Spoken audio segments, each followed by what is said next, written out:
Serious, what is a conspiracy theory you actually believe in?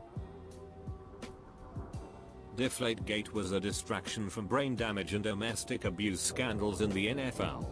And I say this as someone who hates Tom Brady. It should have just been a small fun and forgotten quickly. But this is the type of scandal the NFL can tolerate, whereas brain injuries and domestic abuse can hurt the league's reputation. And it worked. Distraction and news cycle dominated by this for an entire offseason rather than more serious issues. The royal family had Princess Diana held for a multitude of reasons. Pregnant WOD's child, going to blow the whistle on Andrew being a pedo, spilled other secrets. They forced their driver to take coke and then forced paparazzi on mopeds to chase them into a dark tunnel so they'd crash. This is the traditional method of royal assassination since Elizabeth I. Dollar slice pizza places. This may not make sense to people who don't live in New York City. We have these great places that sell a plain slice of pizza, cheese only, for $1. I can't believe they make rent and payroll on volume with $1 slice and the going rent rates. This has to be some sort of money laundering scam, but one where no one cares because you get a slice of pizza for $1. Might not be the best pizza, but damn, $1 slice. I'll always stop in if I'm passing one on the street. This just can't be economically feasible and something else is going on. Certain ultra-wealthy rich have slowly politicized the news over the past decades in the way of brainwashing the population into believing their agenda. Along with possibly having multiple news channels, left or right leaning channels to attract more viewers, so if they don't like one they may go into the other one which they agree more with. Additionally, increasing the entertainment part of the news and decreasing the news and educational parts of the news. The fine art market is a scam run by the ultra wealthy to hide and preserve their wealth. Money laundering and tax evasion. In THS there is an upper limit that a person can claim as tax deduction on donated art. That upper limit can only be determined after an independent valuer values that art. So there isn't much scope for tax evasion. However, art gallery owners do buy a lot or most of the paintings of a particular painter so as to limit the supply of paintings in the market and increase the price. Everyone's going heavy with theirs, but I have one that's less serious. Baby wipe containers are purposely made so that you always pull 2-3 wipes out at a time and therefore need to buy more often. It's definitely something I can see Big Wipe engaging in to get just a few more containers out of us each year. Bic doesn't fill their lighters with as much fluid as they used to. For the record, serious answer. But there's this soup place at our local mall that's been there for 3 years now. I've never seen anyone order anything from there, and I rarely see anyone at the register. When our mall was closed due to COVID lockdown quarantine, several locally owned stores shut down, and a few places in the food court. Last time I was there was for my birthday in August, and the soup place is still there. My mom and I have an array of theories about what it could be, ranging from money laundering to front for Drew Gus, but I cannot believe that place is legitimate. I knew a fried chicken place that was money laundering. They got caught because of a newbie in a money laundering business who tried to claim they made way too much money selling fried chicken. The calculation was, had they been open 24/7 and with 10 workers non-stop using all the fried, they would have to sell at least 30 orders every second. And there was photo and video evidence that the place was empty. Guy was a complete moron. Most construction companies in America today are run by the talentless kids of the people who actually knew construction. That's just a fact. Nepotism is a huge problem in many industries. For sure. My current boss is the husband of my boss when I first started. She's now senior VP and he's a boss under her. How the duck this is allowed is beyond me. Conflict of interest big time in a major corporation that I work for. The conspiracy that created the term conspiracy theory. Think back to the 30s, 40s, 50s. There were stories of the black cars showing up and making people that start finding out too much disappear. Enter the 60s and 70s. Mass media starts growing at a massive rate. A rate at which the government realizes that they cannot ever fully control. Their genius solution is to open the floodgates of crazy.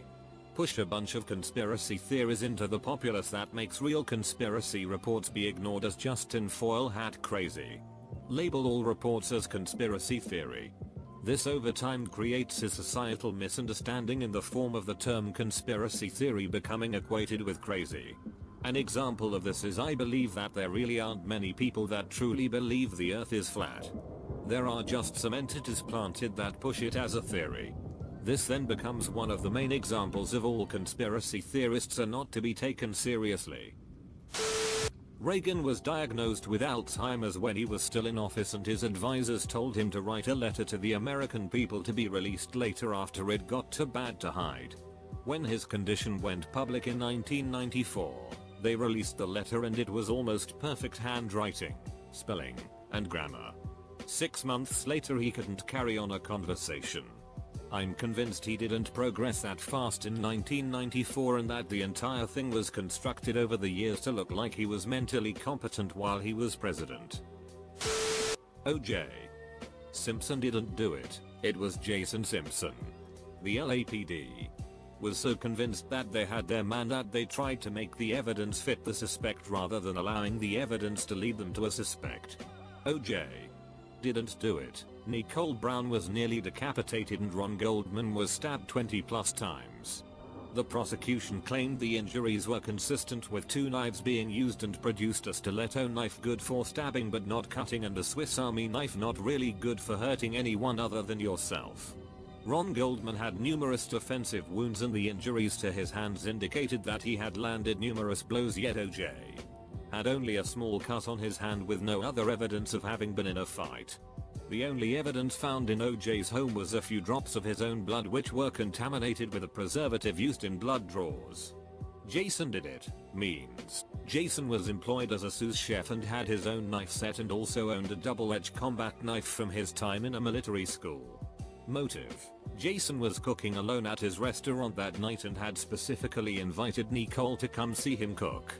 She stood him up and went to Metzaluna where Ron Goldman worked. Jason was known to be bothered by Nicole seeing men other than his father.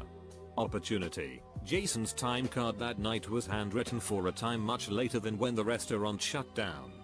His alibi changed multiple times, but the last time anyone can definitely account for him is around 9:30 that night. The kicker: the day after the murders, OJ retained one of LA's top criminal defense attorneys for Jason and did not hire his own defense attorney until several days later.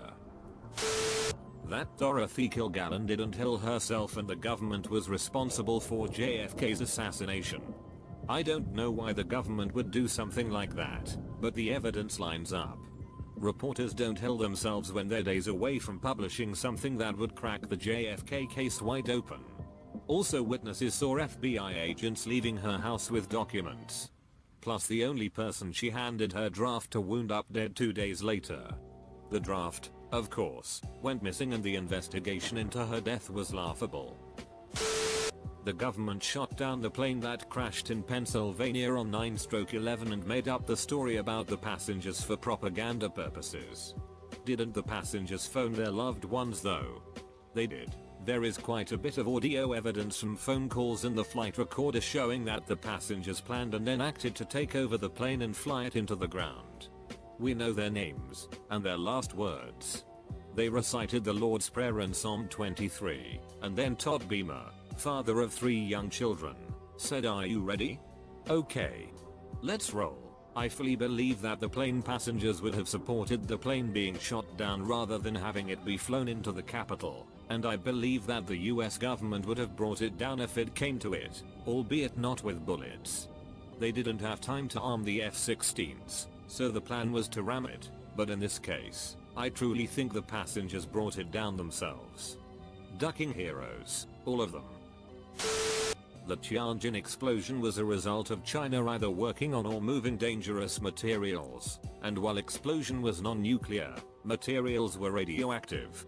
Radioactive slag was found nearby afterwards, as well as the epicenter of the explosion doesn't match the official reports. Later deleted satellite photos showed the explosion was either on the street or below in the sewers access tunnels, not within the nearby factory like China suggests. Not a huge conspiracy, just China trying to keep its nuclear energy weapons information hush hush after a mishap. I'm not a full-blown 9/11 truther, but I don't believe the official story. I awarded you, but a lot of things did not add up. 1. The missing $750 billion from the budget that no one could account for the day before. Check market watch to the huge volume of puts or options on the airline stocks 2 days before, and no one ever collected. 3. Terrorist insurance doubled on the trade towers and a new owner 1 month before. 4. The terrorists failed out of flight school in Florida and didn't even show up half the time. They couldn't fly a Cessna, but scored 2 direct hits with a jumbo jet. 5. All the gold and silver that was not recovered from the buildings that fell next to it. They recovered very little. 6. All the money going to defense contractors and the start of the Patriot Act. No better way to get bills passed, but out of fear. 7. Bush relationship with the Bin Ladens on and on. Green energy movements are run by big oil. Many people, companies and governments keep pushing for wind and solar, but they never talk about nuclear. Why? Nuclear is the most sustainable and reliable form of energy. Solar and wind use plenty of fossil fuel in their manufacturing. I heard somewhere that a wind turbine needs to function for 30 years before it pays of its manufacturing cost, though I have no source. Both are unreliable. Wind turbines can only be used in places with plenty of wind, and solar panels only work when the sun is shining. What do you do in the areas and at the times where those are not making electricity? Fossil backup time. In conclusion, big oil pushes less reliable green energy solutions as a way of remaining relevant in the future, whereas nuclear would destroy a huge share of their profits. We should always have oil on hand. The racial tension in America surrounding cops beating up minorities is a scapegoat to turn people of different races against each other, when really the shit that cops get away with doing to people of any race is often horrific.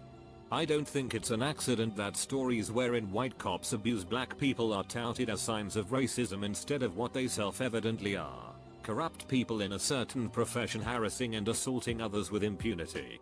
This issue has so much more to do with the power we've allowed cops to have than whatever their biases are, but the media keeps us at each other's throats.